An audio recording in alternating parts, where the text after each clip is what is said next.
Hello everyone, আসসালামু আলাইকুম। আজকে নিয়ে আসলাম বেগুন দিয়ে বড় মাছ দিয়ে রান্না করব। দেখেন, আমি বেগুন দিয়ে ধুয়ে নিলাম। এখন বড় মাছ ভেজে নিচ্ছি। বেগুনগুলো মাছের তেলে আবার ভাজতেছি। ভালো করে ভাজতে হবে বেগুনগুলা।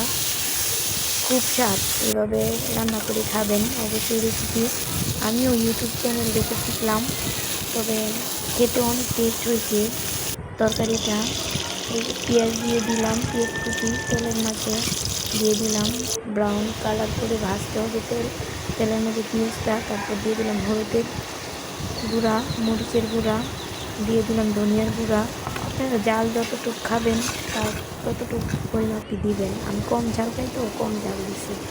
এখন ভেজে রাখা মাছ আর বেগুন দিয়ে দিলাম। এই যে দেখেন কত সুন্দর কালার হয়েছে, অনেক টেস্ট হয়েছে। আপনারা বাসায় রান্না করবেন। আসসালামু আলাইকুম।